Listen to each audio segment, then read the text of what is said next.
Este sí es el enlace, ¿no? Correcto.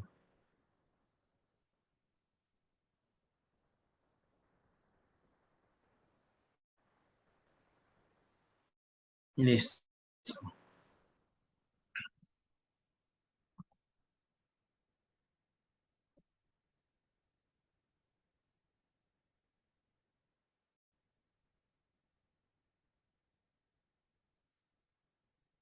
Muy buenas tardes, jóvenes.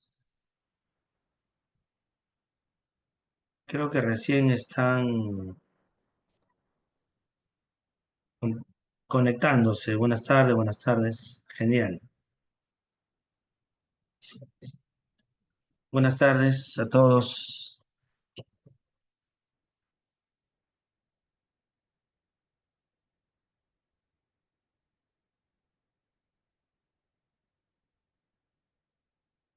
Muy buenas tardes.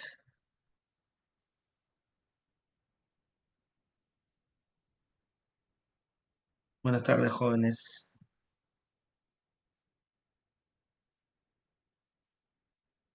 Ya va aumentando. Espera unos minutitos. Muy buenas tardes. Está.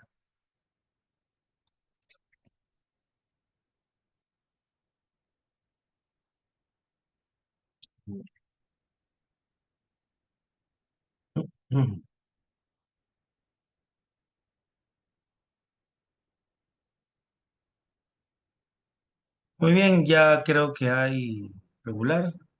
¿Cuántos tenemos ahí conectados? 37.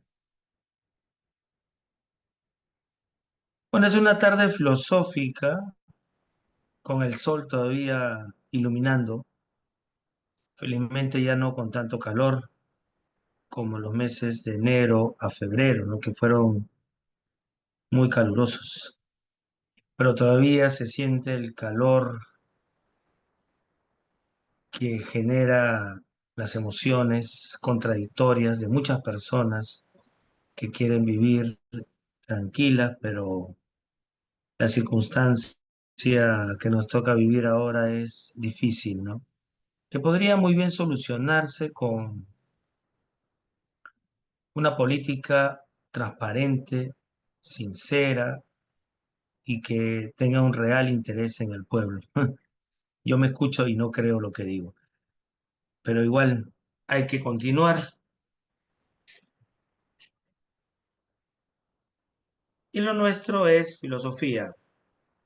Bueno, bienvenidos al curso. Soy Carlos Esparza.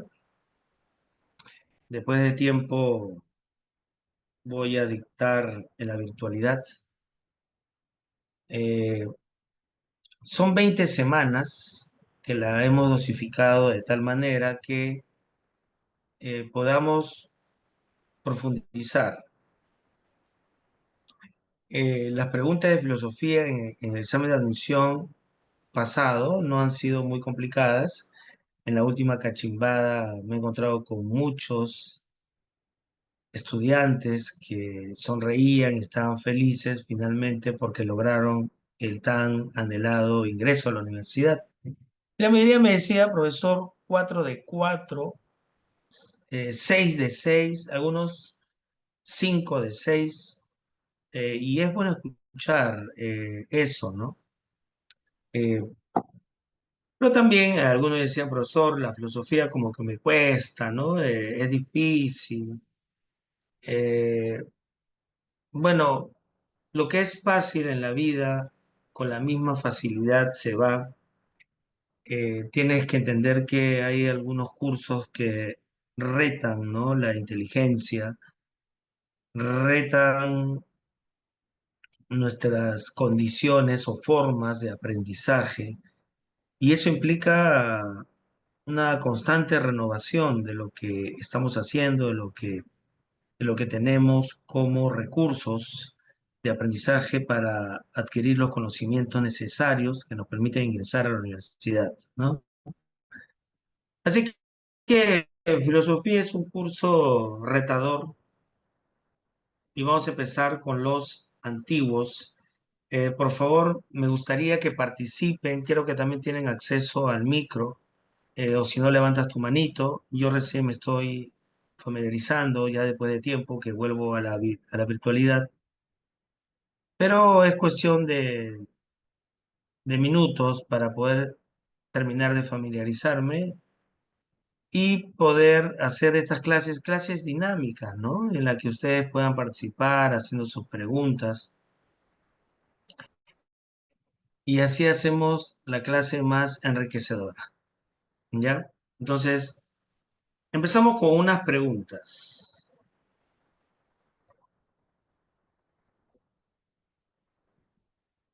unas preguntitas. Uy, ¿qué hice?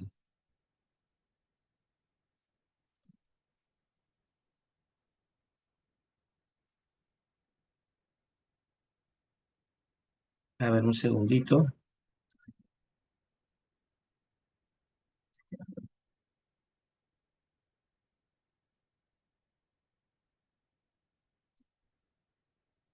Ya.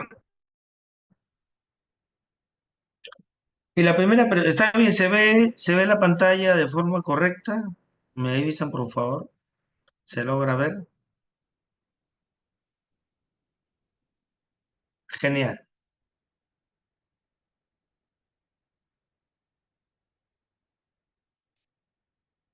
Entonces tenemos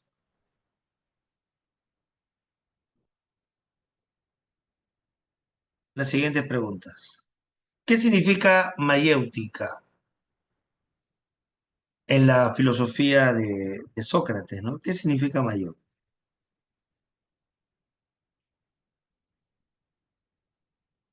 Recuerden ustedes, y si no lo saben, bueno, les voy a decir que la madre de Sócrates fue partera, o sea, comadrona, como regularmente se les conoce a las parteras, ¿no? Y el padre de Sócrates fue artesano. Entonces Sócrates decía, yo, al igual que mi madre, ayudo a la gente a parir ideas, o sea, a dar a luz ideas. Muy bien, Noelia. Entonces, el parto no es sencillo, no es fácil el parto, ¿no? El parto es doloroso. eh, Así como pensar también cuesta un poco, ¿no? Pensar implica evaluar la situación en la que estamos, evaluar nuestros cimientos, nuestros fundamentos, evaluar la vida que tenemos, como diría Sócrates. Y eso no es una actividad deseable, ¿no? Porque a nadie le gusta, pues, hallar cosas desagradables, ¿no? Entonces, eso es lo que vamos a analizar el día de hoy, ¿no? ¿Ya? ¿Qué significa mayéutica entonces? Mayéutica significa parto de ideas. Y es el segundo momento del método que plantea Sócrates, ¿no? En un primer momento, vamos a ver más adelante, Sócrates invita a una evaluación de nuestros conocimientos a través de la refutación eh, dentro de un diálogo que se conoce como dialéctico. Sócrates refuta las creencias, los pensamientos de su interlocutor, quien se da cuenta que en realidad no sabe, ¿no? Cuando creía saber. Eso vamos a verlo más adelante. ¿En qué consiste la crítica de Sócrates a los sofistas? A ver qué dicen. Estamos evaluando los conocimientos previos.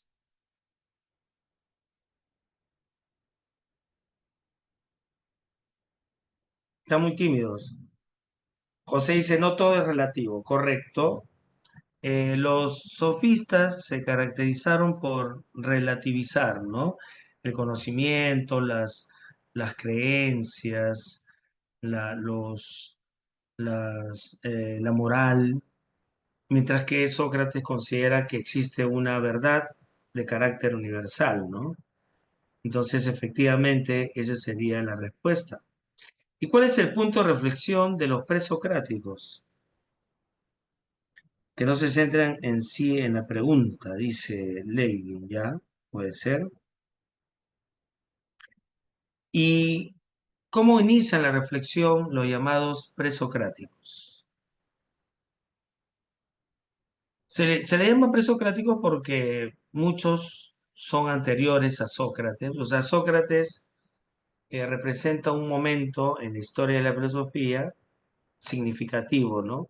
O sea, en él hay un antes y un después. Antes de Sócrates y después de Sócrates. Lo mismo ocurre con Hegel, ¿no? Hay un antes de Hegel y después de Hegel, ¿no?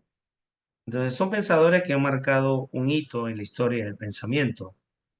Entonces, los presocráticos, ¿cómo inician su reflexión? ¿Qué dicen?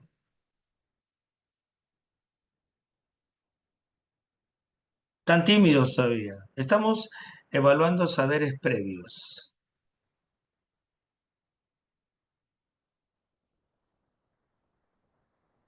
Buscar el origen de las cosas. Correcto, muy bien. Acá dice Lenovo. ¿Cuál es el principio, el arché, ¿no? de las cosas? Y cada pensador va a dar una respuesta. Lo que caracteriza a estos pensadores es haber eh, tomado una ruta diferente a la que caracterizó a su tiempo, ¿no?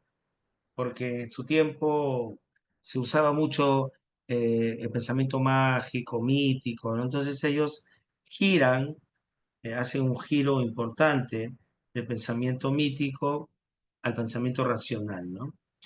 ¿Por qué los presocráticos tienen un pensamiento disruptivo? Bueno, hay que primero saber qué es disruptivo, ¿no? ¿Tienen alguna idea de qué es disruptivo?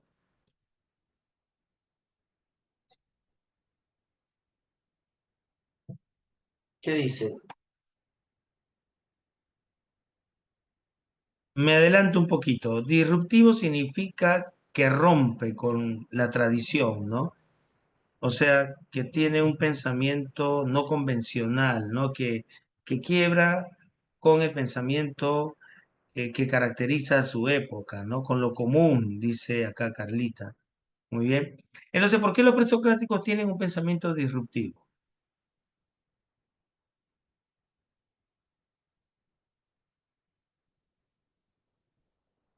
¿Qué dicen?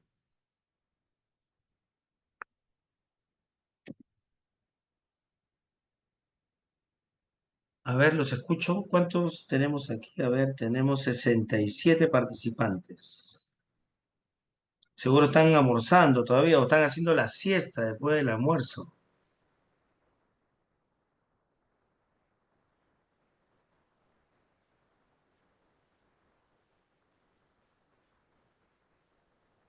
Porque ellos rompieron con la forma de ver el mundo, ¿no?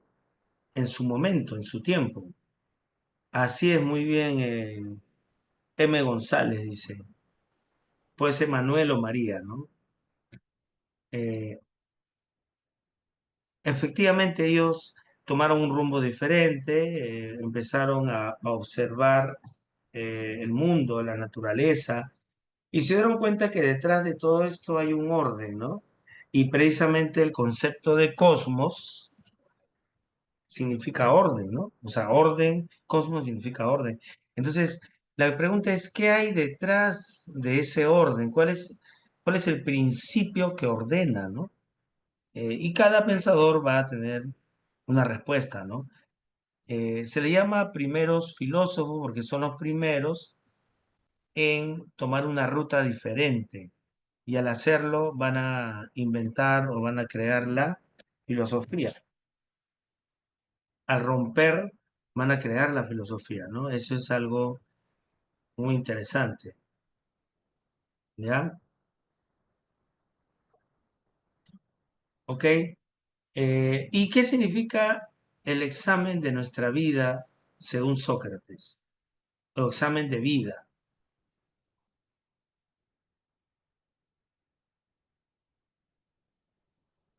Están un poco fríos, creo, ¿no? Bueno, espero que se animen a preguntar, que participen. Ya tengo 70 participantes que pueden participar. Bueno, Sócrates dice una vida sin examen no es vida, ¿no? Lo cual significa que hay que evaluar lo que vamos haciendo, ¿no? Claro, eso implica una introspección o autoconocimiento, muy bien, Lady, porque en esta época filosofar como que resulta para muchos que están bien metidos en el sistema que califica de consumista. El filosofar no tiene utilidad, ¿no? ¿Para qué me voy a detener a pensar si lo puedo tomar, ¿no? Entonces, Sócrates cree que es importante llevar a cabo este proceso. Y más aún en esta época, ¿no? Una época en la que la gente ya no medita y la filosofía es percibida como una forma de conocimiento o una actividad estéril, ¿no? Que no, que no tiene fines de utilidad. Eh, pero la filosofía ha demostrado que es importante o significativa, ¿no? Entonces, una vez que hemos hecho estas preguntitas, ya puedo saber más o menos cómo están, aunque son pocos los que han respondido. Espero que se vayan animando poco a poco en el transcurso de la clase, ¿no? ¿Ok? Empezamos con un mapa que nos permite ubicar a estos pensadores, ¿no? Miren cómo está distribuido. Vamos a hablar de los pensadores de Mileto, conocidos como los milesios, Tales, Anaximandro y Anaxímenes. Acá están, miren, este es un mapa de Europa. Vamos a hablar de Pitágoras, de Samos, acá está Samos. Vamos a hablar de Zenón y de Parménides. Parménides de Elea, por ahí está Elea, acá está Elea, Zenón y Parménides. Vamos a hablar de Heráclito de Efeso, acá está Efeso, cerca a Samos, a Mileto también. Vamos a hablar de los pluralistas como Demócrito y Protágoras, que son de Abdera, ¿ya? Y Anaxágoras, que es de Clasomene, ¿no? Los de Clasomene, Peso, Mileto, todo está cerquita, mira.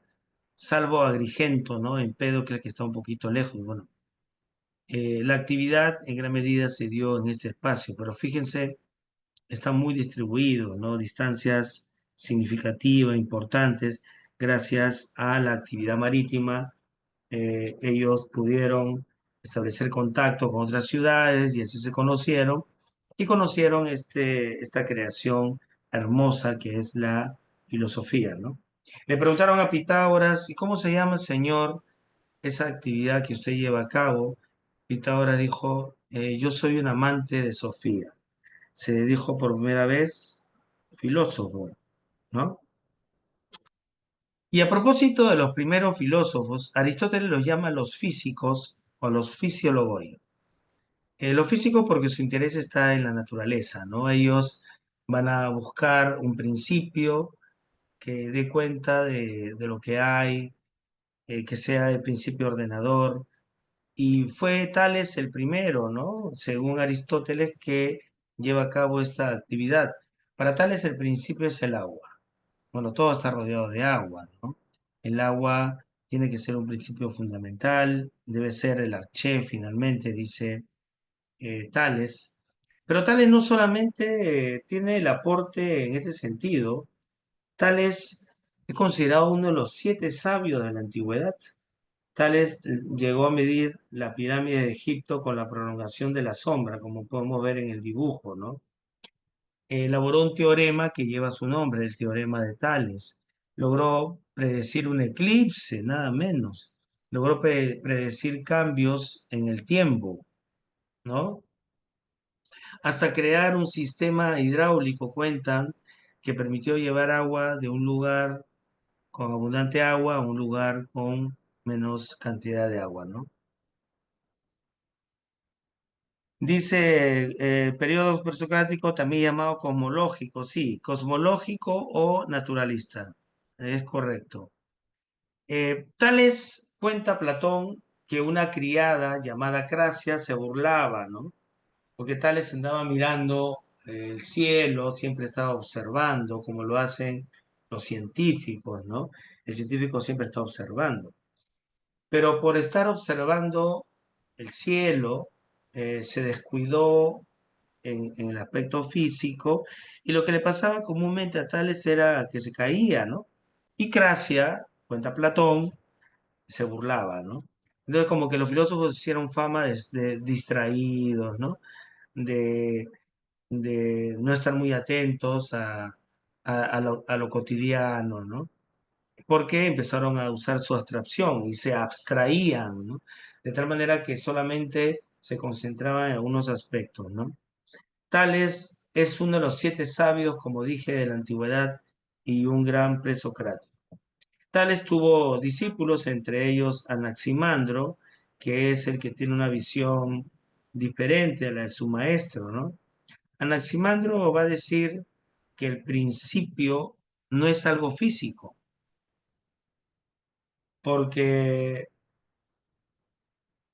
tendría que ser, no podría ser el principio algo físico, porque lo físico es lo que ha sido creado y tendría que ser algo diferente a lo que hay, ¿no? Entonces, concluye que el principio debe ser algo indeterminado, ilimitado, ¿no? En tal sentido, el principio sería el apeiron. El apeiron sería el principio. Apeiron significa indeterminado o ilimitado. Eh, Cositas que tiene que saber sobre Anaximandro. Él viajaba mucho y eso le permitió crear lo que se conoce como el primer mapa marítimo, nada menos. Y también se adelantó a la teoría de la evolución al sostener que la vida se originó en el agua, nada menos. ¿Qué piensan?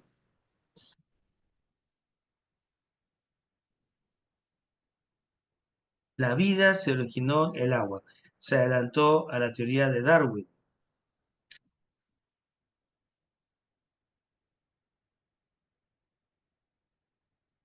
Se adelantó, fue un adelantado. Y pues marcó también una diferencia respecto a su maestro en lo que tiene que ver con el principio, ¿no? Pero él también tuvo discípulos y entre ellos está Anaxímenes. Anaxímenes tiene una peculiaridad. Anaxímenes ya no nos habla de un principio físico, porque sí menciona que es un principio físico, pero él nos habla de procesos, ¿no? Procesos. Y hay dos procesos que dan cuenta de lo que hay o lo que existe. Y los procesos son el proceso de condensación y rarefacción. El principio es el aire. El aire se rarifica y al rarificarse crea el fuego. El aire se condensa y crea las nubes se condensan, aparece el agua cae, se solidifica y aparece la tierra. Entonces, todo proviene del aire a través de dos procesos, ¿no? ¿Cuáles son esos procesos? Repito, condensación y rarefacción. ¿Ok? Pero el aire es el principio promotor, ¿ya? Eh, Él resalta esta dinámica y sostiene que lo que se dan son procesos de tipo naturales, o sea, sigue un poco la línea naturalista de su predecesor. Estos tres pensadores son de Mileto, por eso le llaman los milesios, ¿ya? Eh, pero si continuamos resaltando la importancia, porque todos estos pensadores son citados por Aristóteles, que es el gran sistematizador, ¿no? Del conocimiento antiguo. Él nos habla de Pitágoras, ¿no? Pitágoras de Samos. Pitágoras es un caso muy peculiar, porque él no solamente desarrolló una epistemología, como lo entendemos ahora, sino también desarrolló un conocimiento místico, religioso. O sea, hay dos líneas significativas, ¿no? Él va a decir que hay un orden y efectivamente ese orden está dado por los números y de esa manera pone importancia en las matemáticas, ¿ya? Las matemáticas son la base del orden cósmico, diría Pitágoras. Ahora, hay armonía, ¿no? Los números permiten y sus relaciones esa armonía. Plantea la teoría de las esferas, donde el cosmos está regido por números y armonías, y eso le permitió desarrollar la ciencia aritmética y la geometría. Pero como dije al comienzo, no solamente desarrolló una epistemología, sino también un conocimiento místico. Eh, Él nos habla de la metempsicosis, ¿ya? ¿Qué es la metempsicosis? La metempsicosis, así se escribe, creo que lo escribí mal. La metempsicosis es la transmigración del alma. Ellos creían que el alma migraba, ¿no? Por eso acostumbraban no salir por las noches, porque evidentemente en la noche no hay iluminación y había riesgo de, sin querer, matar un insecto o un animal pequeño y podría haber ahí en ese animal un alma que ha migrado, ¿no? Ese cuerpo. No consumían carne porque evidentemente las carnes los que provienen de los animales podrían también romper ese ciclo del alma, ¿no? Y acostumbraban a tener reuniones donde consumían sustancias alucinógenas para establecer contacto con la divinidad. Las fiestas llamadas fiestas órficas, ¿no? En honor a Orfeo, este personaje que desciende hasta los infiernos para salvar a su amada. Entonces, algunos llegan a decir temerariamente que Pitágoras no existió, ¿no? Porque no hay mucha evidencia, pero sí lo hay de los pitagóricos, ¿no? Es decir, de aquellos que tenían este tipo de filosofía mística y científica, ¿no? Hasta aquí hay alguna pregunta. Me gustaría saber lo que piensan, lo que creen, para que no sea un monólogo, sino de repente podríamos conversar un poquito. Todo bien, todo claro, dice, muy bien. Entonces, todo bien, todo está bien. Pasamos a Elea, y en Elea nos encontramos un personaje muy peculiar. Este personaje es Parménides. Parménides es el iniciador de la llamada ontología.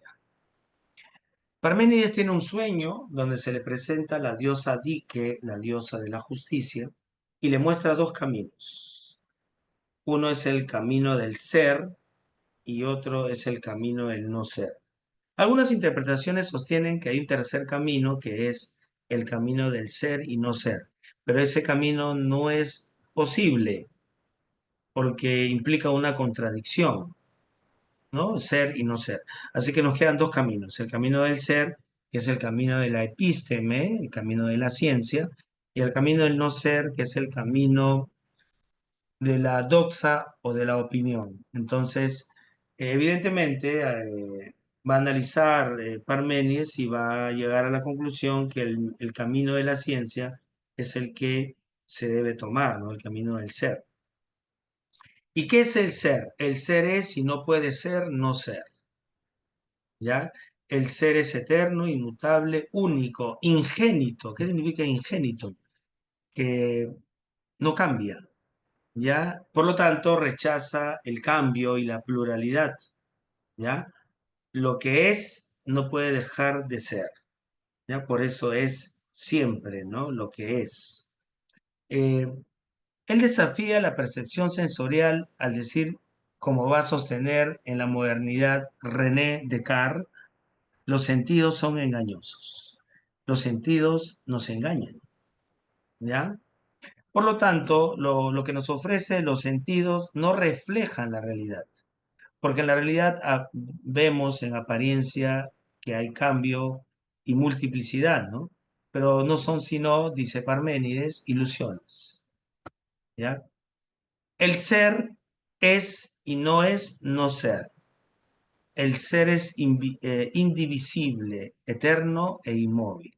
Es importante resaltar esas características porque luego el gran Platón, que vamos a desarrollar la próxima semana, va a coger esas ideas y y va a decir que eh,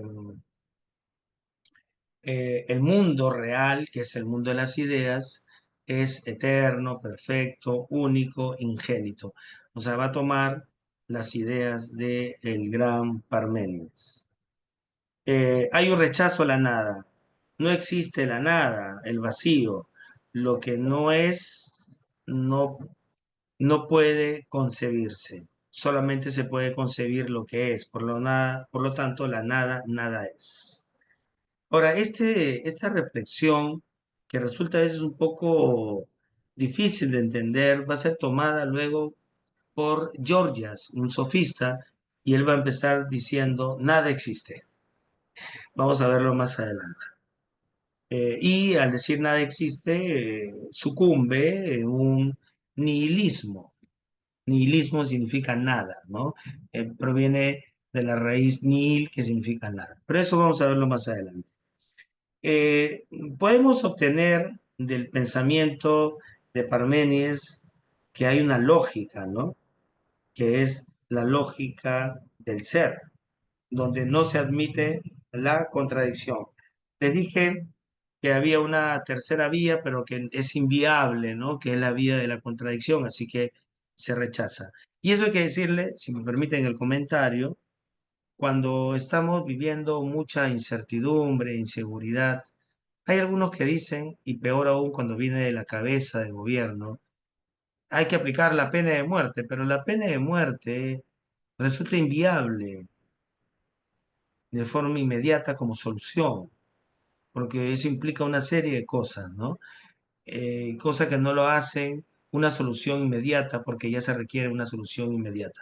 Entonces, las soluciones inviables tienen que ser rechazadas. Esa es un poco la enseñanza que nos deja este genio Parménides, ¿no? Que tuvo un discípulo muy cercano llamado Zenón, y Zenón va a seguir las ideas de su maestro y va a llegar a conclusiones muy interesantes que vamos a ver a continuación. Dice Zenón que el movimiento no existe, ¿no? Y plantea la famosa aporía de Aquiles y la tortuga. Aquiles es un atleta veloz y la tortuga es un animal lento. Se conoce también como la paradoja del movimiento, ¿no? ¿Qué dice este genio? Dice que el movimiento no existe y demuestra su punto de vista con esta competencia, ¿no? Eh, Aquiles le da ventaja a la tortuga, seguro que va a ganar, pero Aquiles nunca gana la competencia, tampoco la gana la tortuga, porque todo es aparente, es decir, el movimiento que ellos supuestamente tienen no existe, es aparente, es ilusión. Y todo esto porque el espacio y el tiempo se dividen infinitamente. Entonces, si el espacio se divide infinitamente, no es posible el movimiento, porque si yo intento desplazarme, el espacio se va a dividir y eso impide que yo me desplace, ¿no? Porque sigo en el mismo punto. Y como pueden ver ustedes en el gráfico, acá está Aquiles y acá está al otro extremo está la tortuga. Pero para que Aquiles llegue hasta donde está la tortuga, tiene que pasar por el punto medio. Para que llegue a ese punto medio, antes tiene que llegar a otro punto medio. Para que llegue al otro punto medio que se establece, tiene que llegar al punto medio también. Y así sucesivamente hasta que los dos se encuentran en el mismo punto. Y la pregunta que hace Zenón es, ¿en qué momento se movió? No se movió pues porque el movimiento no existe. Claro, hay soluciones. Por ejemplo, Diógenes, el cínico, decía, el movimiento se explica moviéndose, pues, ¿no? Y empieza a caminar. Entonces, el movimiento se demuestra caminando y punto.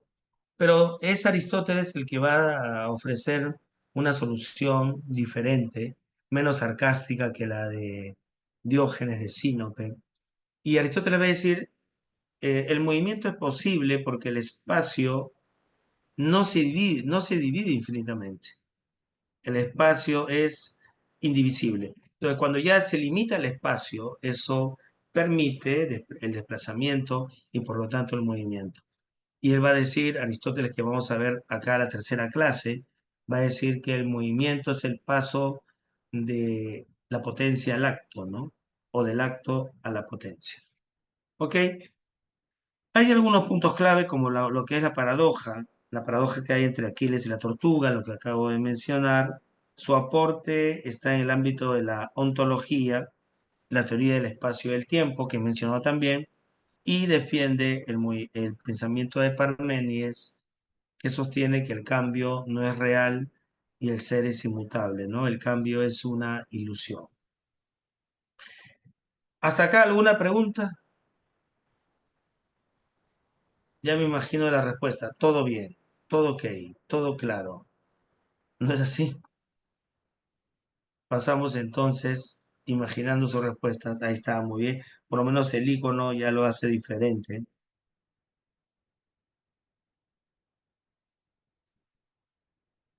Nos vamos a Elea. Y en Elea encontramos a Heráclito. Heráclito era un tipo que no le gustaba mucho vincularse socialmente y eso es un poco raro para la época, ¿no? Porque en la época los pensadores disfrutaban mucho de largas conversaciones, ¿no? Un ejemplo es Sócrates, que vamos a verlo más adelante, pero a él no le gustaba mucho conversar, le llamaban el oscuro porque sus ideas eran un poco difíciles de entender. Me hace recordar al gran Arthur Schopenhauer, ¿no? Que decía, más conozco al hombre, más quiero a mi perro, ¿no? Y de la mujer decía cosas más duras, ¿no? La mujer es un animal raro, de cabellos largos e ideas cortas, decía Schopenhauer. Schopenhauer también era poco antisocial, ¿no? ¿Y qué va a decir él? ¿Saben qué? Zenón, Parménides, el movimiento es posible. Pantarrey, todo cambia, todo fluye, nada permanece. Nadie se baña, como dice la imagen, dos veces en un mismo río. ¿Por qué? Porque yo no soy el mismo y las aguas no son las mismas, porque todo fluye, nada permanece, ¿no? Pantarrey. El principio es el fuego y el fuego implica un devenir o una transformación eterna, perpetua, ¿no? ¿Ya? Él introduce el concepto del cambio a diferencia de, de los predecesores que he mencionado, que dicen que el cambio es ilusión, ¿no? El logos es universal, ¿ya?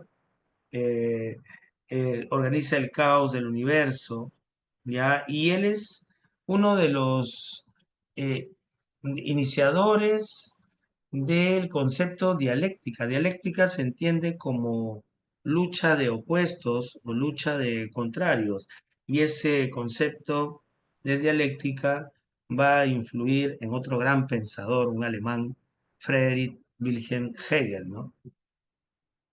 Federico Hegel. Pero él aplica la dialéctica al espíritu, como vamos a ver mucho más adelante. Otro pensador que coge el concepto de dialéctica es Karl Marx, pero Marx aplica la dialéctica a la materia. Eso también lo vamos a ver más adelante. ¿Ya?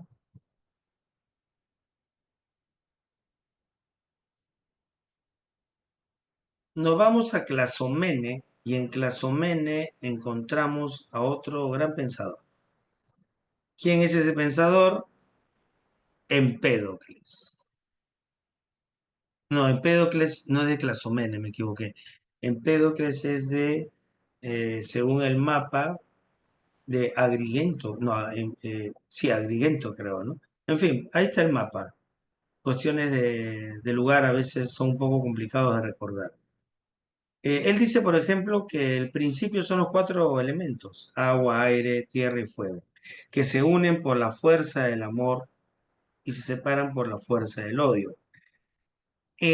¿Cuál va a ser el aporte de este pensador a la ciencia? Bueno, su aporte está en la química principalmente, además de la física y la biología, ¿no? Porque si estamos con vida es porque eh, esta fuerza, fuerza del amor, está presente en nosotros. Cuando nos enfermamos y finalmente llega la muerte, está presente la fuerza opuesta que es el odio, ¿no? Eh, un tiempo los científicos, estoy hablando del siglo pasado, iniciando el siglo pasado y hasta mediados incluso, creían que había una energía como fuerza presente en la vida, que es una energía vital, y para esto pesaban a un moribundo antes de morir, y cuando moría lo volvían a pesar y la diferencia de peso sería esto que llaman alma, ¿no? Interesante. Ahora hay otra respuesta, evidentemente, ¿no? Y la respuesta es diferente. Pero estos pensadores son del siglo VI, bueno, siglo VI antes de Cristo. Y fíjense lo adelantado que estaban, ¿no? Para, para su época. Ahora sí, en Clazomene tenemos al gran Anaxágoras. Anaxágoras tiene una teoría interesante. Él dice que el principio son unas semillitas, semillas, ¿ya? Esas semillas son como el germen, son el germen que permite dar cuenta de todo lo que hay o todo lo que existe. Ustedes pueden, perdón, ustedes pueden ver ahí en el dibujo cómo estas espermatas son tomadas por el nous, que es una especie de inteligencia, una mente, principio inteligente, que permite organizar el caos y el cosmos. Y en el cosmos vemos nacimiento y muerte, no mezcla y digresión. Y la materia es una materia interna e infinita. Y acá están las semillas o las homeomerías, que son el principio de todo. Las espermatas también le dicen, ¿no? Quizás de ahí el término espermatozoide, ¿no? Semillas. Y a propósito del espermatozoide, según estudios actuales, los espermatozoides cada vez en los hombres tienen menos calidad. Quizás se deba al estilo de vida que tenemos hoy, ¿no? Un estilo eh, muy agitado, ¿no? Muy impulsivo, donde no hay espacio para la contemplación y eso hace que seamos muy vulnerables, ¿no?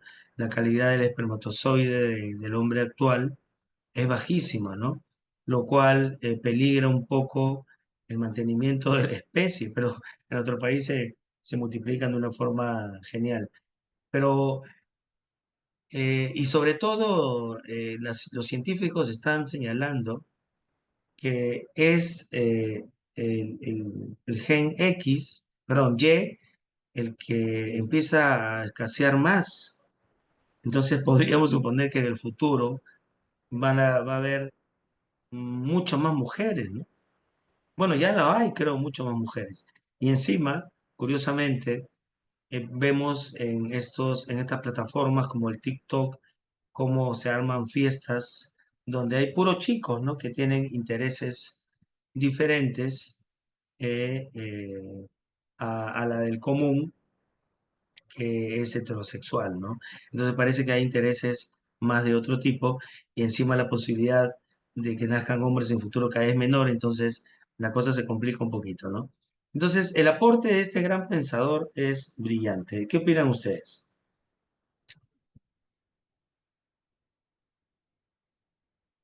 ¿Alguna opinión? Nada, hay que sacarle con cucharita, creo.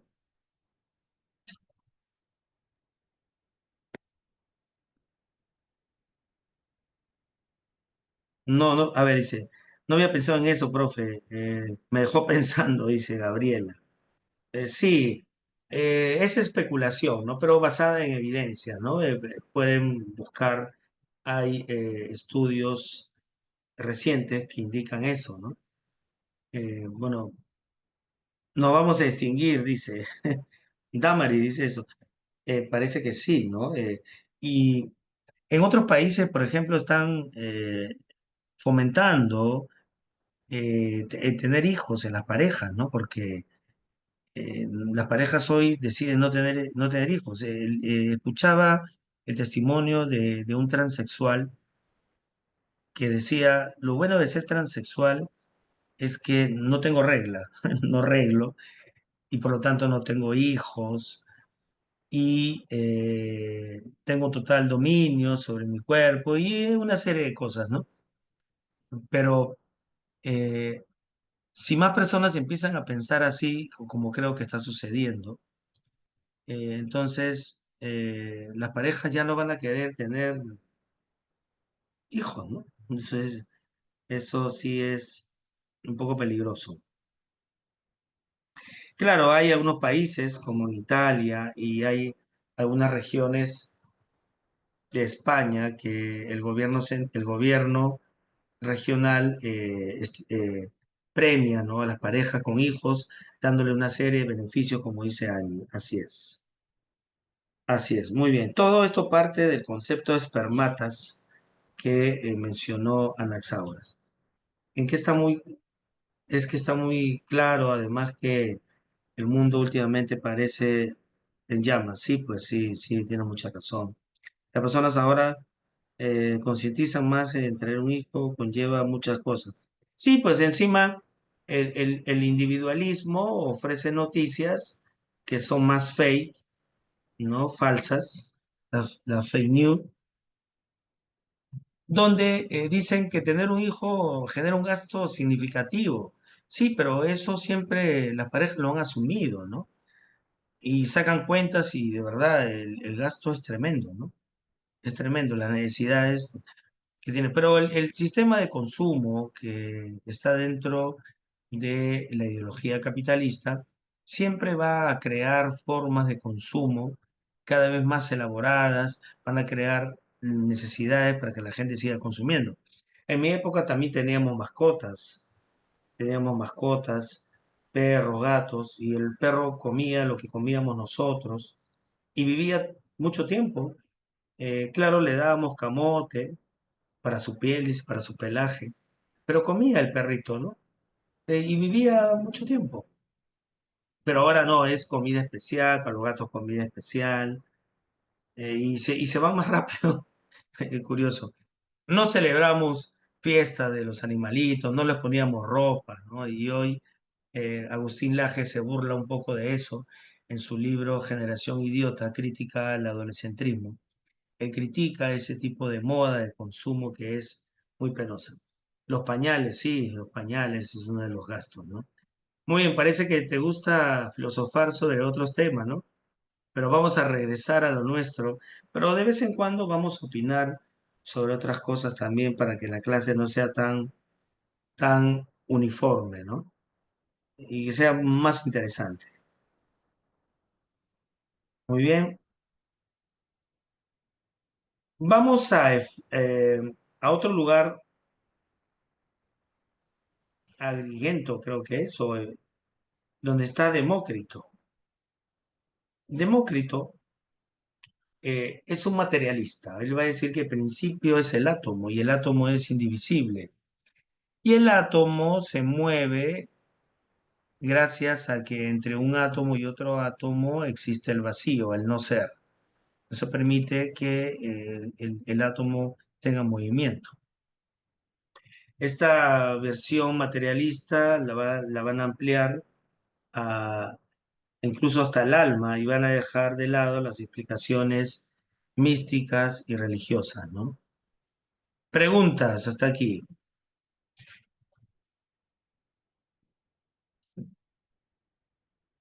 Creo que ha entrado un zancudo o un mosquito a mi oficina y está que me está picando. ¿Hay alguna pregunta?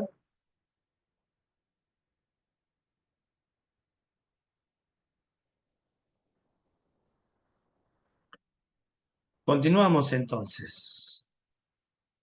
En conclusión, ¿qué tenemos? En conclusión, tenemos que los presocráticos fueron los primeros pensadores que dejaron el mito y dieron el salto del mito al logos, ¿no? Empezaron a usar la razón, observaron la naturaleza y buscaron el principio ordenador de todo y cada uno especula respecto a cuál podría ser ese principio, ¿no? Por lo tanto, hay una búsqueda racional del principio que fundamenta el universo. Elaboraron teorías, ¿no? Que hasta ahora son importantes y han influido en el pensamiento moderno, ¿no? Especialmente en la ontología parmediana, la epistemología y el cosmos. Porque todo esto lo va a tomar Aristóteles y la ciencia, como la entendemos, como la vivimos, es obra de este genio, Aristóteles. Pero Aristóteles también se alimenta de los antiguos. Entonces, hay que valorar este conocimiento, hay que entenderlo, hay que estudiarlo para entender un poco lo que ocurre hoy, ¿no? Hoy en nosotros. Preguntas.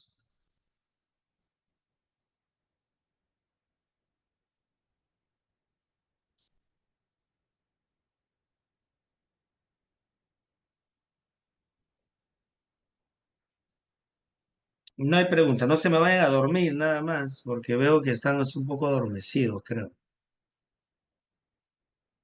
Sócrates es un pensador disruptivo también. Sócrates se convirtió en una piedra en el zapato para muchos, ¿no?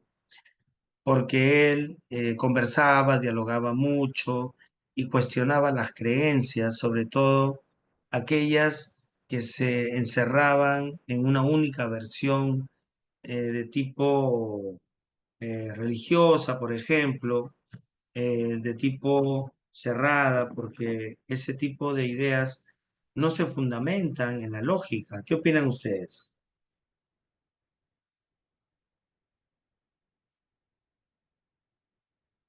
Quizás por eso mataron a Sócrates, porque Sócrates era una persona diferente, que tenía un pensamiento diferente y siempre cuando nos sacan de nuestra zona de confort, nos desagrada porque hay una pasión por la ignorancia, diría una pensadora eslovena en la actualidad que ha publicado un libro, La pasión por la ignorancia.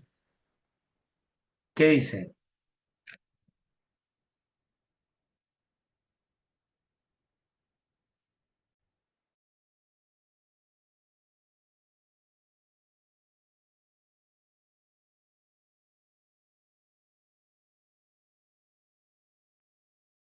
Fíjate al respecto de lo que dices, eh, Carlos Javier Serrano, que es un librito que estoy terminando de leer, él habla del hombre sedado, del hombre narcotizado.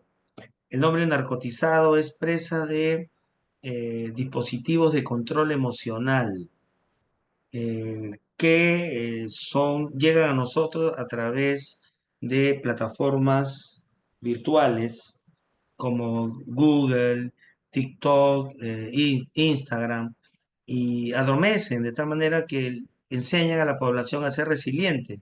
O sea, soy yo el que tiene que adaptarse, adecuarse, soy yo el que tiene que pasar saliva, ¿y por qué no cambia el sistema en lugar de cambiar yo? Entonces hay una peligrosa resiliencia política que está presente hoy y en lugar de tener un pensamiento decidente, un pensamiento disruptivo, nos obligan a pensar de una manera diferente y todo el tiempo están bombardeando y nuestras ideas, nuestra mente, a tal grado de saquear nuestra cognición, ¿no? Porque eso es lo que hacen, saquean nuestra cognición y andamos sedados, ¿no? Como muertos en vida, como zombies.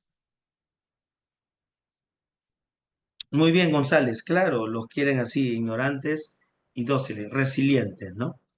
Sócrates entonces se convirtió en una piedra en el zapato. Vamos a hablar ahora de este genio de la filosofía que resulta problemático porque él no dejó escrito alguno, o sea, no hay libros que él haya escrito. Él básicamente comunicó sus ideas a través del diálogo, de conversaciones, y no hay escritos que den cuenta de sus ideas, ¿no? Sabemos de él gracias a sus discípulos. Y acá hay un parecido muy interesante con Jesús, ¿no? Jesucristo. Él no escribió un libro, aunque en la ficción Saramago, José Saramago, Nobel de Literatura portugués, escribió un libro llamado El Evangelio según Jesucristo, pero él no escribió, es una ficción. Entonces, ¿cómo será la filosofía según Sócrates? ¿No? No hay un texto así, pero lo pueden crear en la actualidad. Sería interesante crear, ¿no? Yo le puedo decir a la inteligencia, con toda la inteligencia artificial, con toda la información que existe, que elabore un libro sobre la filosofía de Sócrates, cómo Sócrates pensó. Sería muy interesante, ¿no? Entonces, en la mañana un chico filosofando me dijo, ¿y qué pasaría si Sócrates no existió? Sócrates es una invención de Platón y, y en realidad Platón lo usa para comunicar sus ideas. Claro, porque Platón es uno de los discípulos que idealizó a Sócrates y lo que sabemos de Sócrates en gran medida es gracias a Platón, en sus diálogos, ¿no? La apología a Sócrates, el Critón, el Fedro, el Fedón, en todos esos diálogos, sobre todo de juventud, está presente el personaje Sócrates, ¿no? Y Sócrates debate con, sobre todo con sofistas. Tenemos un diálogo, un pequeño texto en la práctica llamado el Protágoras, donde Protágoras discute con Sócrates, ¿no? Entonces, el Sócrates de Platón es un Sócrates idealizado.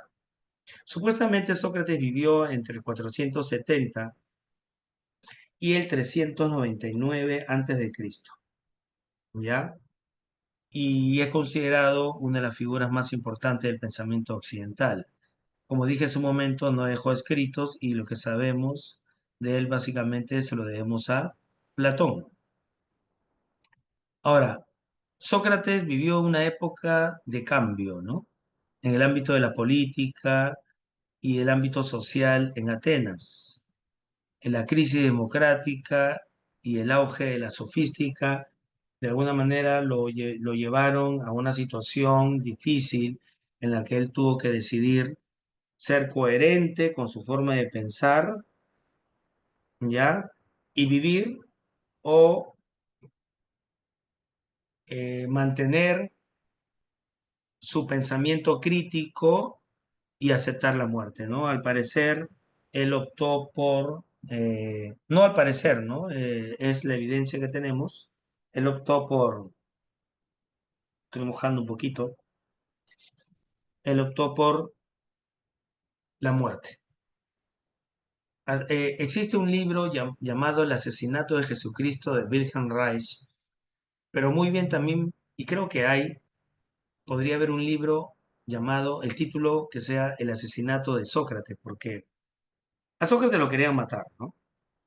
Y de alguna manera los que lo conocían sabían que Sócrates iba a ser coherente con sus principios, ¿no? Le ofrecieron dos salidas.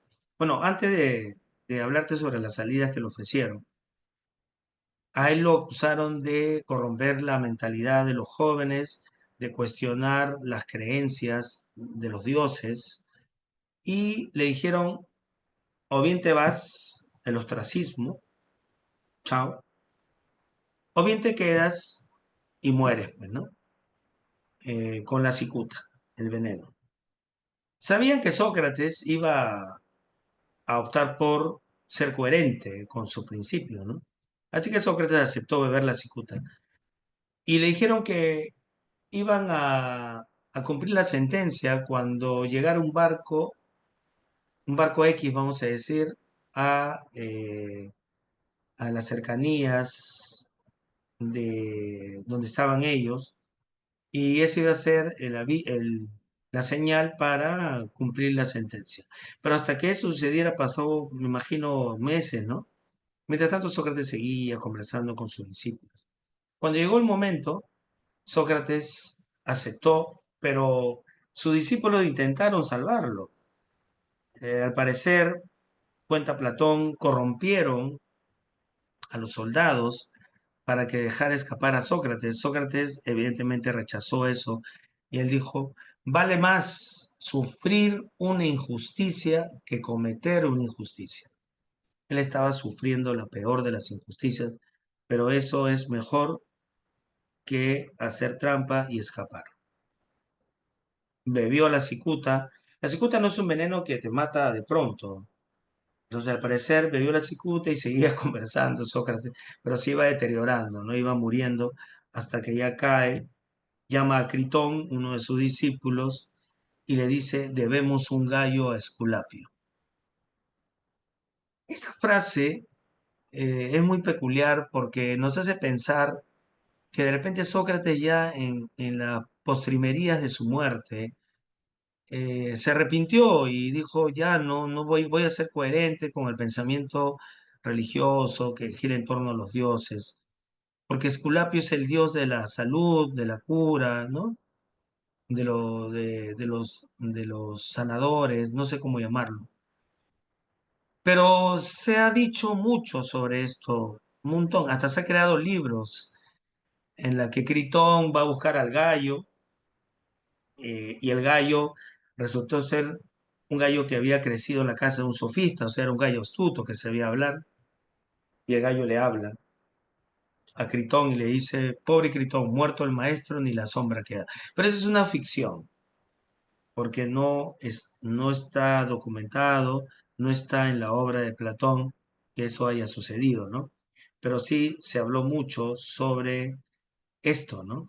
Y se han escrito muchos libros al respecto. Bueno, los libros que hay en filosofía son tantos, es una riqueza impresionante la que hay, ¿ya? Vamos a hablar de algunas ideas porque más adelante lo voy a tocar también, el tema de ética, por ejemplo, vamos a tocar nuevamente. ¿Y qué es lo que tenemos que hacer? A ver,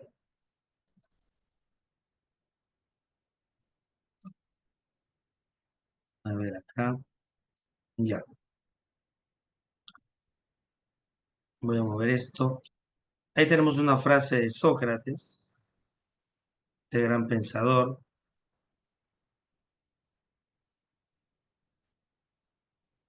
Sócrates reflexiona sobre la virtud y lo interesante de Sócrates es que en él hay un giro del interés por el cosmos que tienen los presocráticos, con él hay un interés hacia el hombre.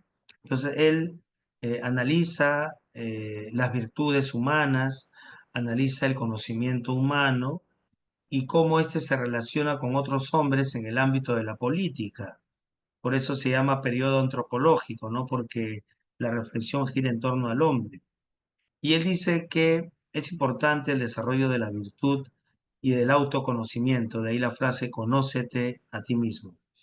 El bien es algo importante, significativo. Para que las personas sean buenas necesitan conocer el bien. Las personas que no conocen el bien actúan de acuerdo al mal por ignorancia. Eso se llama intelectualismo ético, que es un planteamiento de Sócrates, que vamos a verlo más adelante también en el tema de la ética y ha sido motivo de muchos exámenes de admisión. En torno al conocimiento, tenemos un texto de Querofonte. La frase popular o que se hizo popular en Sócrates es solo sé que nada sé, ¿no? Una frase muy conocida. Uno de sus discípulos, Querofonte, va hasta el oráculo de Delfos, que era un lugar visitado por los griegos para saber lo que deparaba el futuro, para conocer algunas respuestas a sus inquietudes más profundas. Y efectivamente le pregunta al oráculo quién es el hombre más sabio, y el oráculo le dice Sócrates. Pero Querofonte había escuchado que Sócrates siempre decía, solo sé que nada sé. Le pareció raro, fue hasta Sócrates y le dice, Sócrates, el oráculo me ha dicho que tú eres el hombre más sabio. Sócrates mismo fue hasta el oráculo y cuenta la historia que en camino al oráculo de Delfos halló un muro y en ese muro había una inscripción que decía, conócete a ti mismo. Al parecer, esta frase, que se le atribuye a Sócrates, pero no es de él, la escribió uno de los 7 sabios de la antigüedad. No sabemos cuál. El asunto es que Sócrates siguió avanzando, llega hasta el oráculo y le hace la pregunta, ¿quién es el más sabio? El oráculo dice, tú, Sócrates. Pero si yo solo sé que nada sé, precisamente por eso eres el más sabio, porque es sabio decir que no se sabe cuándo se sabe. Escucha, y necio decir que se sabe cuando no se sabe. Gran enseñanza, ¿no? Y que muy fácilmente podríamos traerlo a la realidad, porque hay mucho ego en unas personas, ¿no? Se sienten todopoderosos, hinchan el pecho, yo sé, yo sé, yo sé, yo tengo conocimiento. Falso, pues. Aquel que tiene conocimiento tiene que por el mismo conocimiento mostrarse no egocéntrico, sino todo lo contrario. ¿No es así? Eso hizo definitivamente Sócrates el hombre más sabio. Eso está en, eh, en un texto que vamos a ver después de la clase que estoy haciendo yo. Ahora, uno de sus grandes aportes es sobre la mayéutica. Ustedes pueden ver aquí, creo que las PPT las puedo compartir luego, pero igual pueden encontrar en internet la película de Sócrates, ¿ya? Que fue dirigida por un italiano. Ahorita voy a enseñar la dirección, pero pueden encontrarla. El método de Sócrates es inductivo. Sócrates parte de la idea que la verdad está en nuestro interior. Ahora, la primera fase o el primer momento de su método se conoce como la ironía o de la refutación. ¿Por qué ironía? Porque Sócrates se mostraba como un ignorante. Las personas con las que conversaban, regularmente sofistas, decían saber, pero Sócrates demostraba durante la conversación que aquel que decía saber en realidad no sabía. Entonces, ¿cómo quedaba? Ridiculizado, ¿no? Entonces, ahí está la ironía. Una vez que Sócrates demostraba la ignorancia de su interlocutor, ya estaba listo esta persona para pasar al segundo momento, que es la mayéutica, ¿ya? Recuerden que la frase popular de Sócrates es solo sé que nada sé. En el segundo momento, y acá está la imagen de la película de Sócrates de Roberto Rossellini, que es una película bonita, bueno, es un poquito lenta, con las justas tiene colores, creo que fue del año 80, ¿no? Del año 80 fue hecha, ¿ya? Disculpen un segundito, por favor, un ratito. Pero es una película muy interesante que te da luces cómo fue Sócrates. Da luces cómo fue Sócrates. Y está bien explicado, se ve ahí sus discusiones, con quienes conversaban, el método. Es muy rica, rica en ideas, en contenido. Y también Sócrates no solamente lo abordamos en filosofía, sino en historia también, ¿no? Ustedes quieren saber un poco, en historia llevan sobre Atenas, Roma, ¿no? Y podrían visualizar un poco la época convulsionada, la crisis política que se vivió en esta época que le tocó vivir a Sócrates, ¿no? Porque Sócrates no tenía por qué morir, ¿no? Porque se suponía que había libertad de expresión. Como hoy, ¿no? Hoy se habla de libertad de expresión, pero ¿de qué libertad estamos hablando?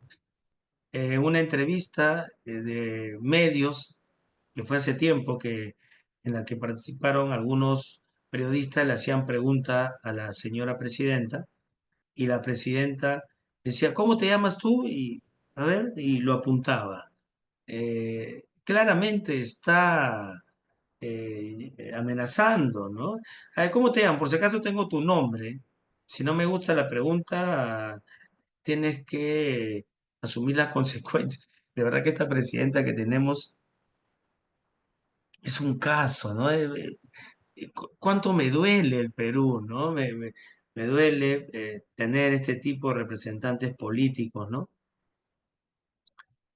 Toda matonesca, ¿no? Claro, y se siente intocable a las luces de toda la evidencia de lo que se le acusa, se niega con una caradura increíble. A Sócrates le tocó vivir una época de crisis, como la que tenemos nosotros, pero estoy dando el salto en la historia, evidentemente no va a ser igual, ¿no? Eh, Sócrates estaba condenado, definitivamente, ¿no? Definitivamente. Eh, Porque algunos me pueden decir, pero tenía la opción de vivir y de irse, pero ¿qué sentido tiene irse si el griego considera que la única forma de vida digna que le queda y que tiene es la que tiene la polis? Entonces salir de la polis es como vivir, vivir como zombie. Recuerden una frase de Aristóteles, el hombre es un zoo político, un animal político, ¿no? Entonces, así están las cosas, queridos estudiantes.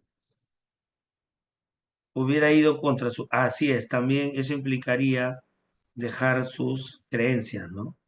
Definitivamente, dejar sus creencias.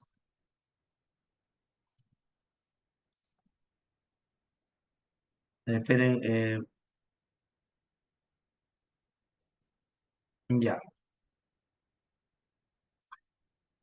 Entonces, el segundo momento, Sócrates hacía preguntas y el objetivo era ayudar a parir ideas, ¿no? Entonces, su interlocutor de forma inductiva iba sacando las ideas que según Sócrates estaban en su interior todo el tiempo. Eh, Sócrates, a diferencia de los sofistas, considera que la verdad es única. La verdad es única, ¿ya? Eh, y em, no podemos pensar en varios tipos de verdad. Es única, una sola, y está en el interior. Por eso hay que llevar a cabo un proceso de introspección. Eso decía el gran Sócrates. Finalmente Sócrates muere, como ya te conté, pero deja una gran enseñanza, ¿no? Primero hay que ser coherente con nuestros ideales, con la forma que pensamos, y muchos han seguido en la historia ese tipo de enseñanza. Leónidas decía, prefiero morir de pie que vivir de rodillas, ¿no? Eh, pero nos enseñan ahora que no, vive con tal de vivir, eh, con tal que cualquiera que sea tu forma de vida, es importante la vida, ¿no? Tus principios quedan relegados. Pero ¿qué enseñanza dejamos, no?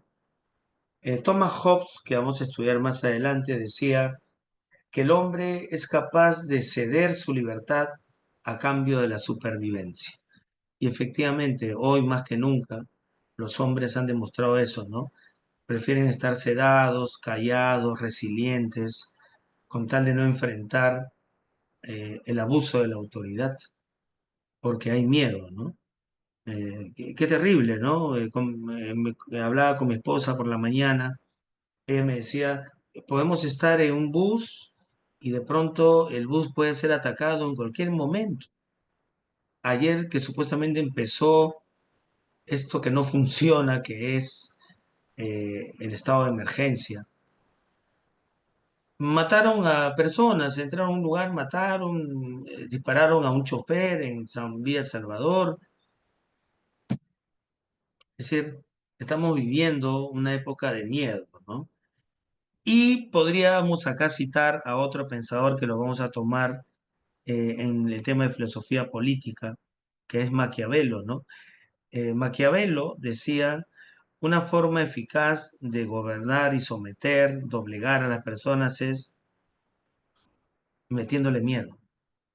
Entonces, como nos mete miedo, ya la gente no quiere salir, dice sí a todo, eh, aceptan cosas sin reflexionar y eso es lo que estamos viendo. Muerto Sócrates, ya lo que viene son Platón y Aristóteles y eso lo vamos a analizar en clases posteriores, ¿no? La otra semana vamos a hablar de Platón todo el tiempo.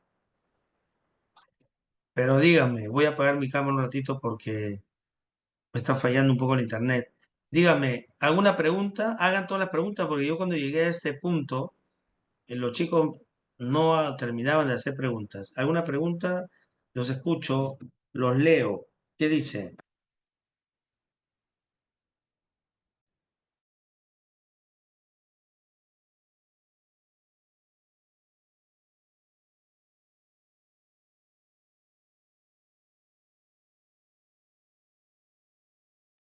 Todo bien, dice.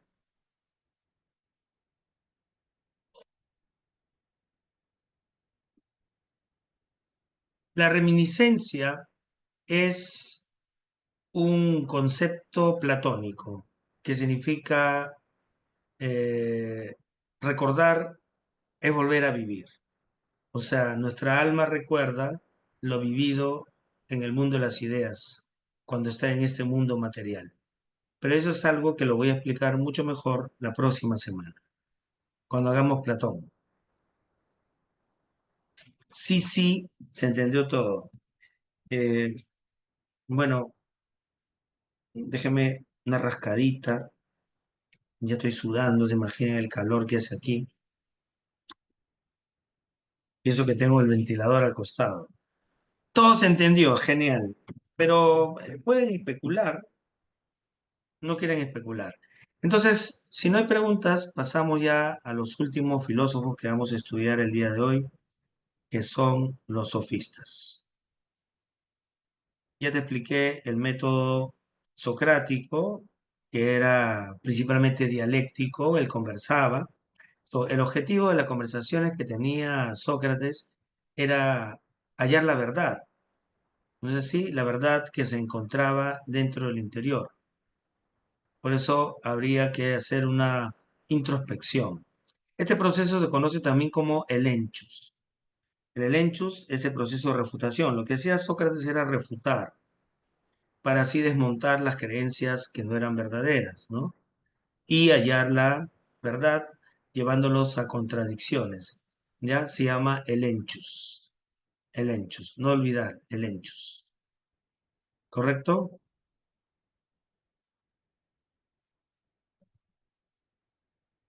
Lo que siguen son los sofistas. ¿Cuál es la importancia de los sofistas? Los sofistas están en una...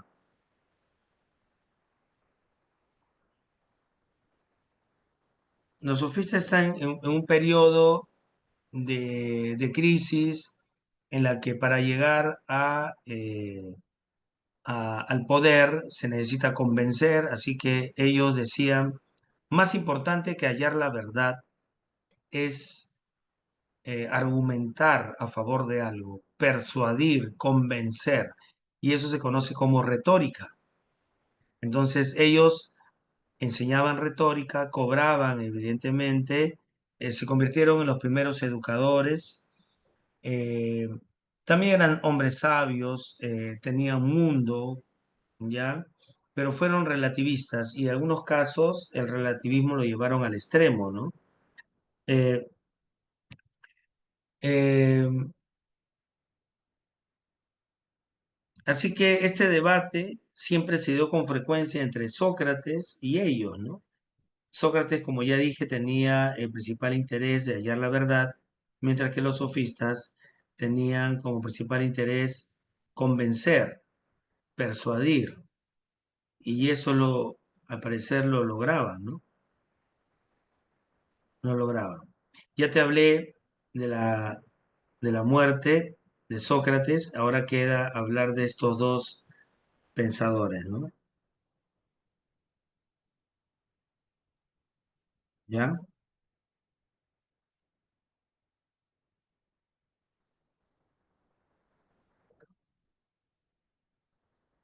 Ahora, los sofistas, ¿quiénes fueron? Fueron filósofos, maestros, que reflexionaron principalmente sobre retórica, en el ámbito de la ética, la política, y cobraban por sus enseñanzas, ¿no?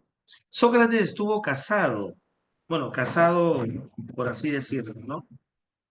Sócrates tenía mujer llamada Santipa y al parecer también tuvo hijos, ¿no? La mujer le decía, pero Sócrates cobra, ¿no? Para que tengas ingresos.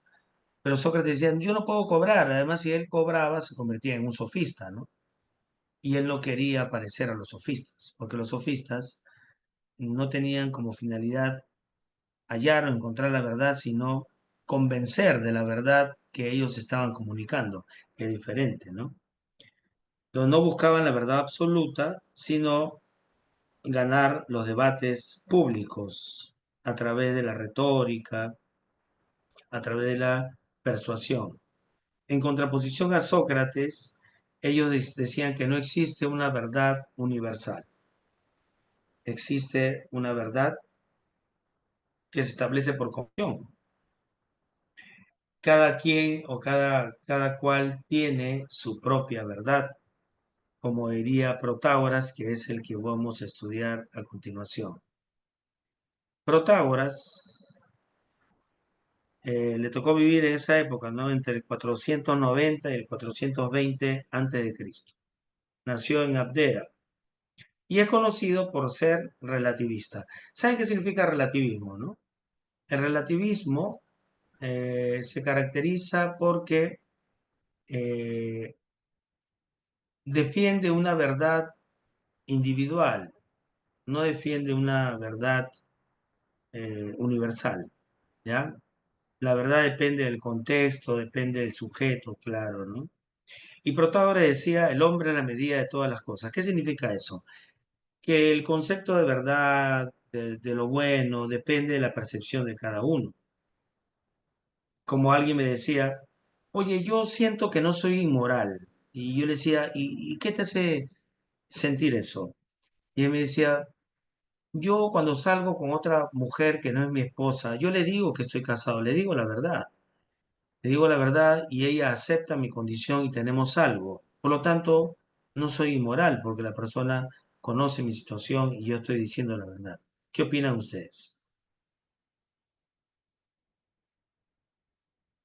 Eso es lo que se ve, ¿eh? Eso es producto del relativismo, ¿no? Está relativizando, pero imagínense si se relativiza, entonces no tendríamos forma de evaluar lo que es bueno. Autoengaño, dice. ¿Cómo va? El que tiene una respuesta genial es Immanuel Kant. Kant dice, eh, ¿cómo entender que lo que estás haciendo está bien o está mal? Imagínate lo siguiente, partiendo de la idea de Kant. Yo veo un caramelito en una mesa y lo tomo, no es mío, lo tomo, y digo, ¿quién, quién va a extrañar un caramelito? Es un caramelito, pues. O sea, no me van a meter preso como Jean Valjean en la novela de Víctor Hugo por robar un pan, no me van a meter preso. Es un caramelito, ¿no? Pero Kant preguntaría, ¿y qué pasaría si todos deciden tomar algo como un caramelito? Todos. Entonces ahí sí te das cuenta cuando lo llevamos al plano universal el problema que puede causar, porque todo lo minimizan, ¿no? Y caeríamos en un desorden, en un caos, y el deber sería un concepto fácilmente vulnerado, ¿no? Entonces hay que actuar por deber. Aunque sea mínimo, no debo tomarlo porque no es mío. Entonces, el deber me obliga a hacer las cosas de acuerdo al bien y no como yo creo. Porque si antepongo mi creencia, estoy siendo individualista, estoy anteponiendo mi juicio al juicio de todos, y eso sí genera un problema. Entonces eso podría ser una consecuencia del relativismo, ¿no? O el relativismo en algunos aspectos no está mal. Por ejemplo, los postmodernos van a tomar ideas de los sofistas y van a relativizar algunas categorías, ¿no? Como por ejemplo la dicotomía eh, de razas que había en el pasado, ¿no? De blanco, negro, ¿no? Ya no se habla de eso, sino se habla de diversidad. Ya no se habla de una cultura superior e inferior, sino se habla de multiculturalidad. ¿No? Eso es lo positivo, ¿no? El desarrollo de la tolerancia. Eso es lo positivo, pero en otros aspectos habría que evaluarlo. Ya ese es Protágoras. Pasamos a otro, y ese otro es Georgias.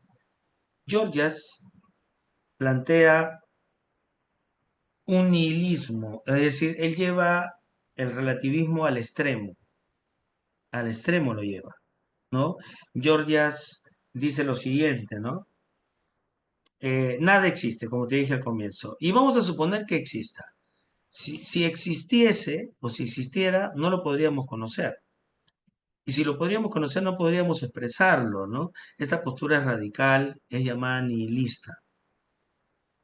Voy a poner el concepto de Dios, por ejemplo, ¿no? Si yo digo Dios no existe. Ahora vamos a suponer en el hipotético. Si existiera, yo no podría conocerlo. Y en el hipotético que podría conocerlo, no podría hablar de él. ¿Cómo es Dios? ¿Qué es Dios? No podría. Entonces caigo en un escepticismo radical o en un nihilismo, ¿no? Esa es la postura de el gran Georgias. Ahora, ¿en qué consistió la retórica de los sofistas? Ambos consideraban que lo más importante era la persuasión, es decir, en una disputa, en un debate, eh, hay que ganar con argumentos. Hasta cierto punto está bien, ¿no? Pero eh, los peligros está en que alguien puede argumentar a favor del absurdo y ganar el debate, ¿no? Pero todos saben que no está bien, pero los argumentos se han tejido tan lógicamente que es aceptado. Este es el problema, ¿no? Entonces, Georgias veía la retórica como una magia, ¿no? Que consiste en influir sobre las emociones. Eso no es tan lejano de lo que vemos ahora, ¿no? Porque ahora existen dispositivos emocionales de control que manipulan a las personas, les hacen pensar de una manera, ¿no?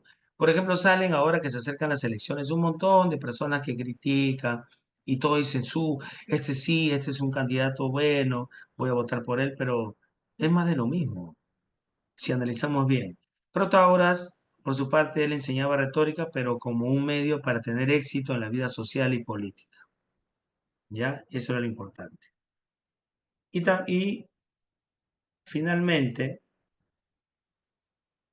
¿cuál es el legado que nos dejan los sofistas? ¿Ya? Y controversia, ¿no? Sócrates y Platón criticaron de forma vehemente y muy dura la actitud de los sofistas, porque decían que ellos, al buscar ganar los debates, la retórica, se alejan de la verdad, ¿ya? Y Platón los veía como falsos conocimiento lo que tenían, ¿no? Y la retórica se usa para engañar y no para educar. Fuerte la crítica de Platón, pero también tiene su lado positivo, ¿no? Como dije, influyeron en la educación, en la filosofía, en la retórica, ¿no? Enseñaron a pensar de forma lógica. El paralogismo, por ejemplo, que tenemos por ahí algunas preguntas sobre eso, ¿no? Y a pesar de las críticas, los sofistas, pues, generaron un impacto favorable, ¿ya?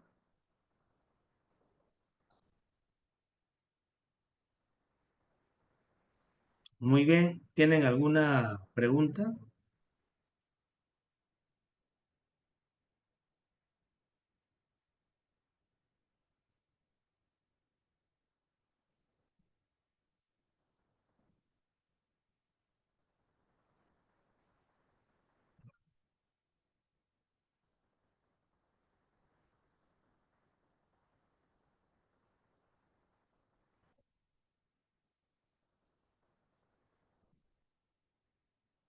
¿Tienen alguna pregunta, alguna duda?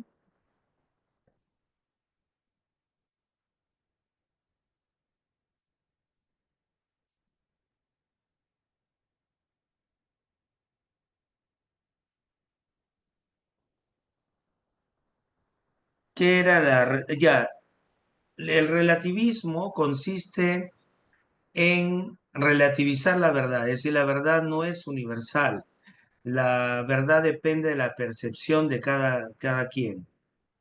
O sea, si yo digo hace calor, tú me puedes decir para ti que hace calor, para mí que no lo hace, no hace calor. Entonces la verdad depende de cada quien. Por eso puede repetir la tesis nihilista de Gorgias. Claro, Gorgias empieza diciendo que nada existe. Esa es la tesis del no ser. Si nada existe, entonces nada hay, pues, porque de la nada, nada deviene. Pero vamos a suponer, dice Georgias, siguiendo la lógica, vamos a suponer que pudiera conocer algo. Si perdón, si existiera, no lo podría conocer. ¿Cómo lo podría conocer en el caso que lo existiera? No tenía esa seguridad. Y en el caso que lo conociera, no podría hablar de él, o sea, habría problemas de lenguaje, de la comunicación. O sea, el mensaje es que de la nada, nada deviene, como decía Parménides. Y un poco él recoge esos argumentos parmedianos, ¿no? Se cae en un nihilismo, ¿no? Del no ser se llama, ¿ya? Entonces, no sé si eso responde a la pregunta. Ya, muy bien, Lady. Vamos a hacer la práctica. Vamos a hacer la práctica.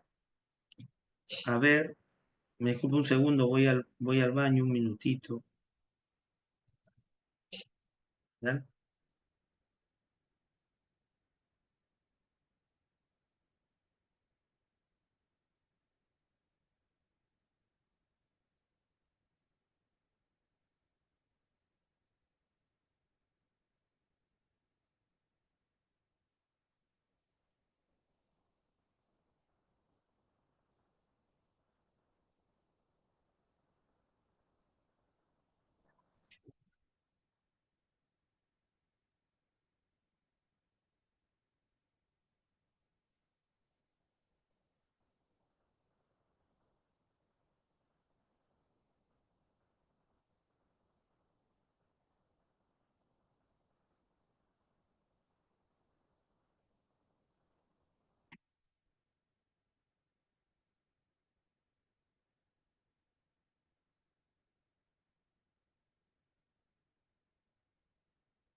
Listo.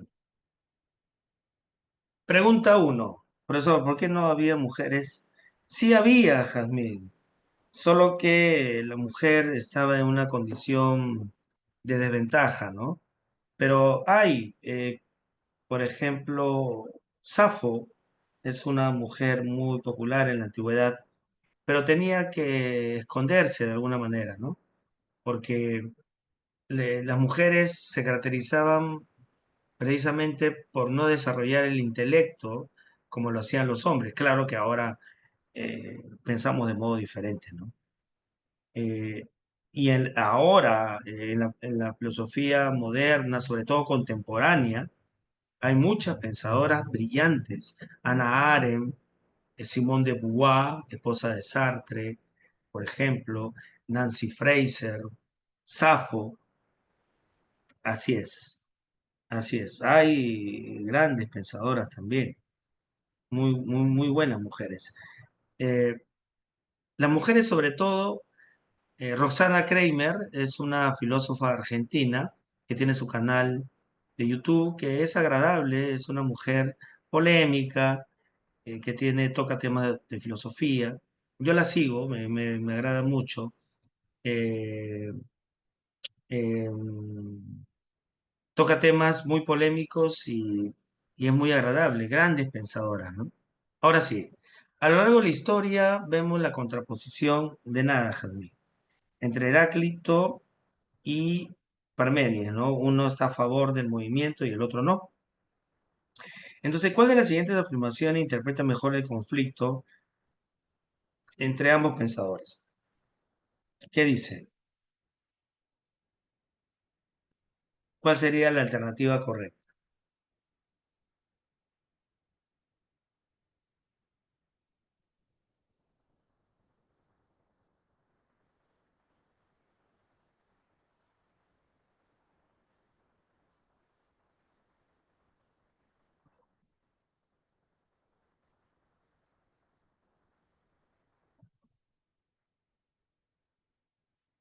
¿Con cuál se quedan?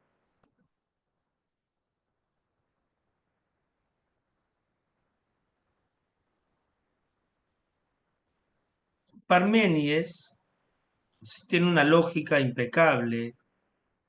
Si el ser es único e ingénito, entonces no hay movimiento. O sea, el movimiento es ilusión. En cambio, Heráclito decía que sí lo hay. La respuesta correcta sería la alternativa. ¿Cuál?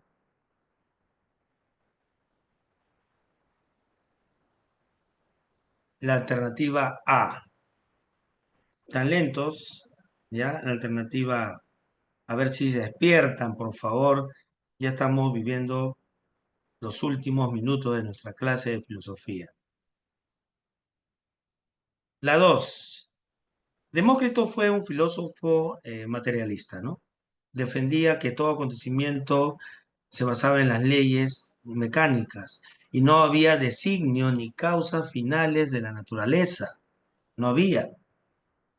Entonces, ¿qué alternativa es incompatible? O sea, la incompatible sería aquella que diga que sí lo hay, ¿no? Que sí hay definiciones últimas, que detrás hay alguna fuerza, alguna entidad que sería la respuesta, ¿no? Incompatible. La B, correcto, muy bien. Ya están despiertos, ya están despertando, muy bien. Dos besitos. Tres. Tenemos ahí a los filósofos de Mileto, que ya los hemos estudiado, ¿no? Tales decía que es el agua, Anaximandro el ápero y Anaxímenes el aire. Respecto a ellos, nos dicen determine los valores de verdad y falsedad. ¿De cuál sería la respuesta correcta? ¿La uno es correcta?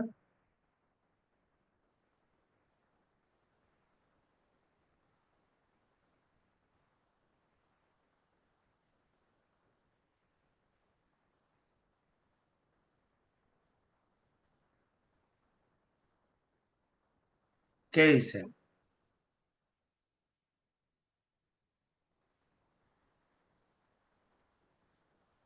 La respuesta sería la C, muy bien.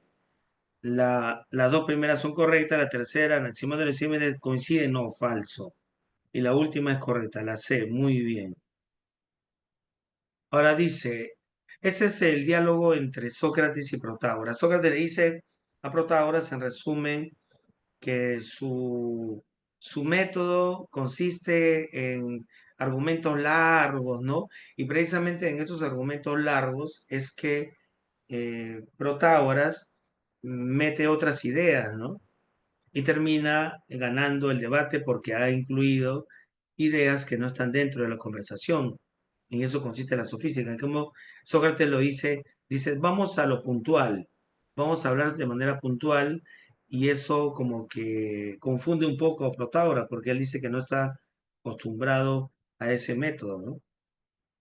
Entonces, de acuerdo a eso, ¿qué aspecto fundamental diferencia los métodos de Sócrates y Protágoras? ¿Qué dicen?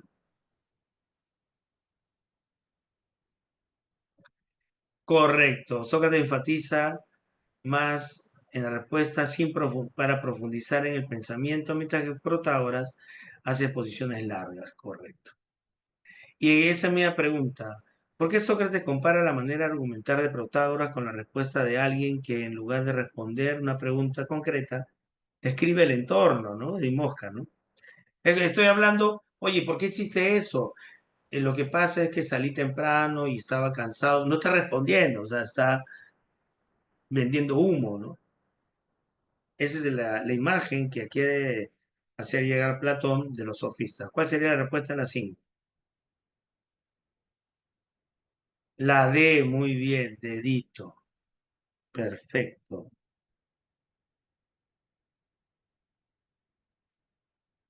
¿Recuerdas Querofonte que fue al oráculo de Delfos y preguntó quién era el más sabio? Al final, Sócrates se convierte en el más sabio porque él reconoce su ignorancia. Entonces, la sabiduría reside en el reconocimiento de la ignorancia. ¿Cuál de las siguientes afirmaciones define mejor la postura de Sócrates sobre la sabiduría según el texto?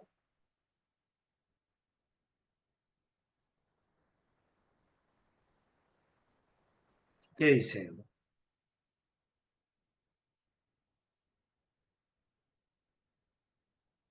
La A, muy bien. La auténtica sabiduría no consiste en saber muchas cosas, sino en reconocer los límites, ¿no? Muy bien. Y según el texto, señale los valores de verdad o falsedad. El valor de la verdad, que está muy bien de moda, está de moda en esta época. Eh, ¿Cuál sería? La sabiduría, según Sócrates, implica reconocer, eso es verdadero, ¿no?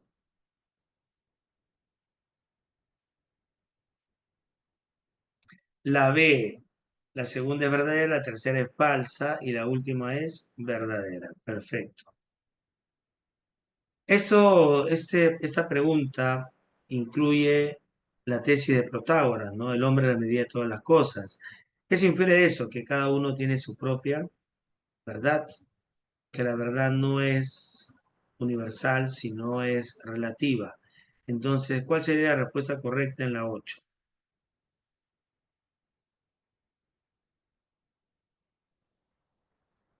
Escepticismo significa duda.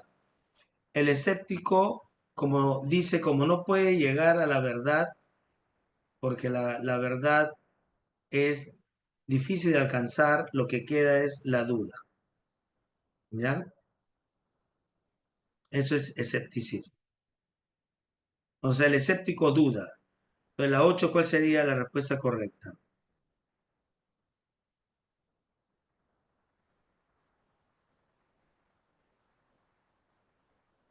La C, correcto. La idea central de Protágoras depende, la verdad, de la percepción de cada uno. Muy bien. El intelectualismo moral de Sócrates, también te lo dije, las personas buenas lo son porque tienen conocimiento del bien y las malas lo son porque ignoran el bien. O sea, el malo es malo por ignorancia. ¿Cuál sería la respuesta en la 9?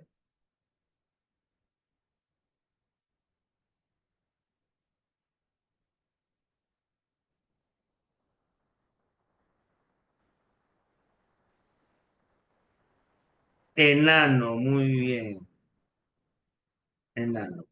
Al leer el texto, ya, luego de leer el texto, debo responder la 10 y la 11.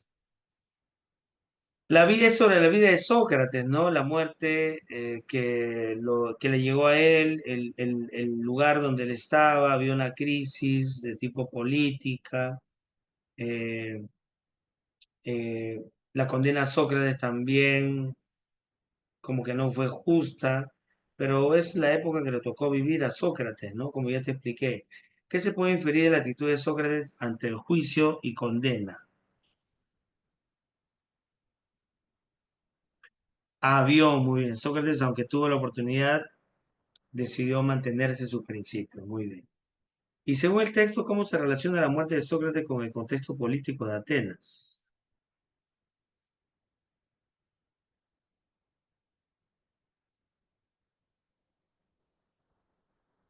Dedo sería muy bien. Dedito. Muy bien, Lady. Y esto de relaciones, pues, ¿no? Esto lo pueden sacar al toque. A ver, ¿cuál sería la relación correcta? La relación correcta sería la A, muy bien.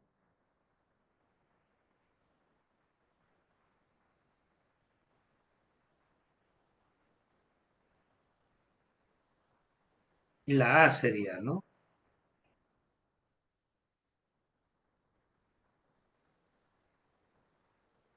Perfecto. El método antilógico de Protaro consiste en la exposición de dos argumentos opuestos sobre el mismo tema, demostrando que ambas posiciones pueden ser defendidas con validez. O sea, a posiciones contradictorias, se supone que una, por ser contradictoria, es fácil de rebatir, pero él le da igual la misma importancia, ¿no? En el discurso. Ese método tuvo gran influencia porque tiene como propósito ganar en los debates, ¿no? De esta reflexión, ¿qué se sigue?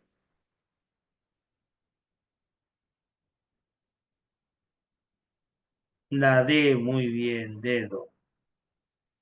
Para Sócrates, el autoexamen era un principio fundamental en la búsqueda de la sabiduría. Su famosa afirmación, una vida sin examen no merece ser vivida, expresa la idea de que el conocimiento solo puede alcanzarse si el individuo somete sus creencias a un análisis constante, ¿no?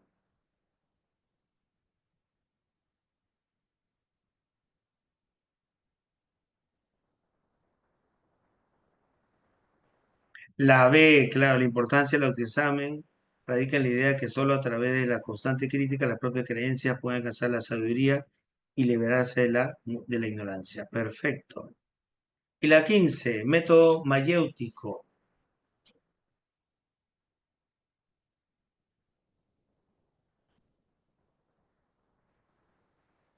La E sería la respuesta correcta. Muy bien, les doy las claves. Uno, avión. Dos, beso. Tres, casa. Cuatro, avión. Cinco, dedo. Seis, avión. Siete, beso. Ocho, casa. Nueve, enano. Diez, avión. Once, dedo. Doce, avión. Trece, dedo. 14, beso. Y 15, enano. Listo, jóvenes. Gracias por su atención. Dios mediante, nos vemos la próxima semana en esta misma hora y por este mismo medio. Gracias a todos ustedes.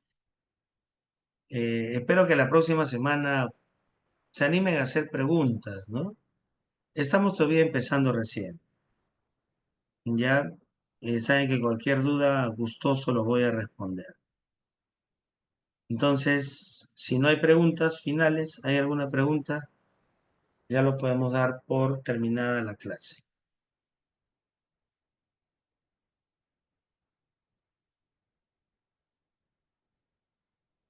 No hay preguntas. Entonces, cuídense. Nos vemos. Gracias a todos. Chao. Gracias.